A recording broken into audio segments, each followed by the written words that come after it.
Assalamualaikum warahmatullahi wabarakatuh.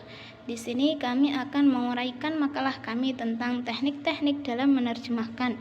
Untuk yang pertama yaitu teknik peminjaman. Teknik peminjaman adalah teknik menerjemahkan dengan meminjam kata atau ungkapan dari bahasa sumber atau disingkat dengan BSU. Peminjaman di sini itu dapat bersifat murni ataupun alamiah, yang menjadikan tolak ukur sebuah kata, apakah sebuah kata atau ungkapan itu termasuk pinjaman atau bukan, itu adalah kamus resmi pada bahasa sasaran atau disingkat dengan BSA. Untuk contoh peminjaman yang bersifat resmi, yang bersifat murni itu misalnya pada bahasa sumbernya itu ada kata mixer menggunakan ek. Ketika pada bahasa sasaran dia masih sama, tidak ada yang berubah sama sekali, jadi masih menggunakan ek. Untuk contoh peminjaman yang secara alamiah, misalnya pada bahasa sumber itu ada kata mixer menggunakan ek, pada bahasa sasaran dia sudah berubah, jadi tidak menggunakan ek lagi, akan tetapi menggunakan huruf K sama S. Untuk yang selanjutnya yaitu teknik kesepadanan lazim. Kesepadanan lazim adalah penggunaan istilah yang diakui dengan baik oleh kamus ataupun bahasa sasaran sebagai sebuah padanan.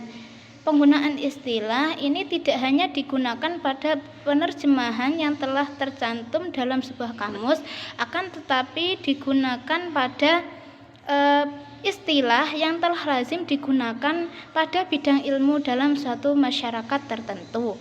Teknik ini digunakan pada kata yang secara formal memiliki padanan pada bahasa sasaran. Contohnya, pada bahasa sumber itu ada kata efisien menggunakan C, ketika pada bahasa sasaran dia sudah berubah, jadi tidak menggunakan C lagi, akan tetapi menggunakan S. Mungkin itu untuk penjelasan tentang teknik peminjaman dan juga kesepadanan lazim. Bismillahirrahmanirrahim. Baik, di sini saya akan menjelaskan mengenai dua teknik yang terakhir, yaitu adalah ada teknik generalisasi dan juga teknik partikularisasi. Untuk yang pertama yaitu adalah ada teknik generalisasi. Apa itu teknik generalisasi? Teknik generalisasi adalah menggunakan istilah yang lebih umum atau netral di dalam bahasa sasaran. Teknik ini dilakukan ketika suatu kata atau frasa dalam bahasa sasaran tidak memiliki padanan yang spesifik. Padanan spesifik maksudnya bahasa sumber yang lebih spesifik seperti itu, sehingga harus menggunakan istilah yang lebih umum pada bahasa sasaran untuk bahasa umum yang lebih spesifik. Nah, ini seperti halnya bahasa Arab sebagai bahasa sumber itu memiliki tingkat spesifikasi atau tingkat spesifikasi yang lebih kompleks atau tingkat kompleksannya itu lebih melebihi atas bahasa Indonesia yang lebih umum misalnya. Langsung saja pada contoh, untuk teman-teman bisa melihat contohnya di makalah. Seperti contoh, laqad faswala yadahu tamaman an jasadihi liyukmilal qitala bihurriyah. Pada bahasa sasaran seperti lafaz tersebut, pada bahasa sumber seperti lafaz tersebut yang telah saya bacakan. Kemudian menuju bahasa sasaran atau dalam terjemahnya diterjemahkan seperti ini.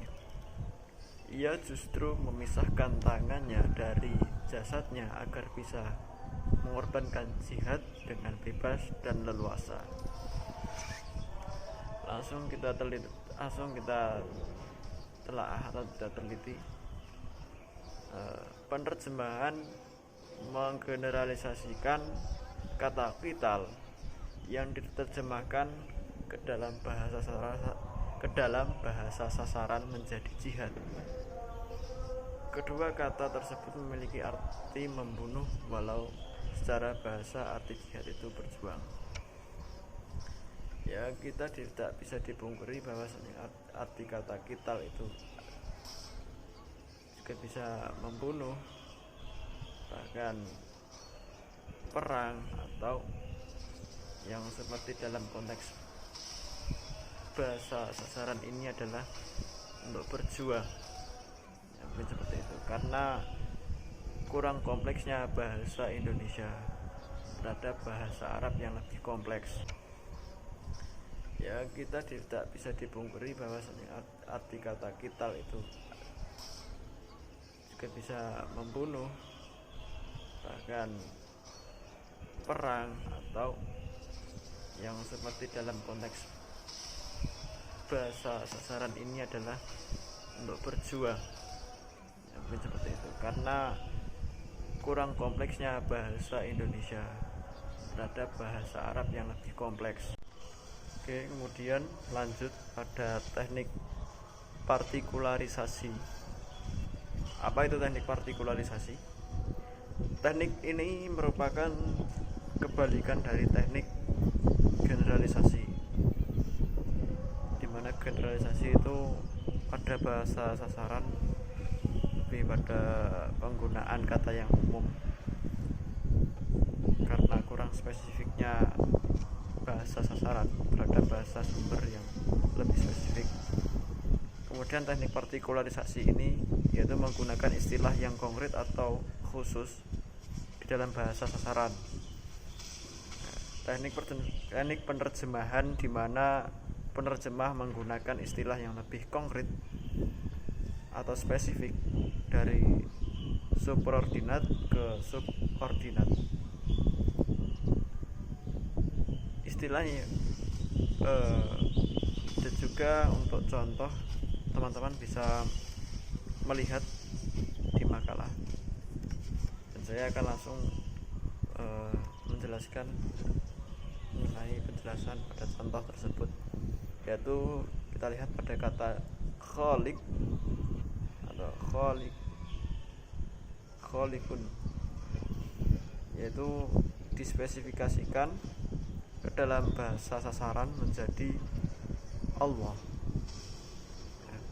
Karena kata khaliq merupakan salah satu dari Asmaul Husna atau nama-nama mulia yang dimiliki oleh Allah, yang memiliki arti yang maha menciptakan.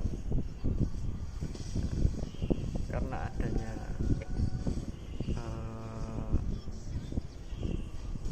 seperti ini, kata khaliq lebih dikhususkan terhadap pada kata Allah daripada penggunaan kata pencipta, ya, kan? Jadi lebih dikhususkan lagi, tidak pada digeneralisasikan, melainkan pada partikularisasi. Ya, mungkin cukup itu penjelasan dari saya. Sekian. Assalamualaikum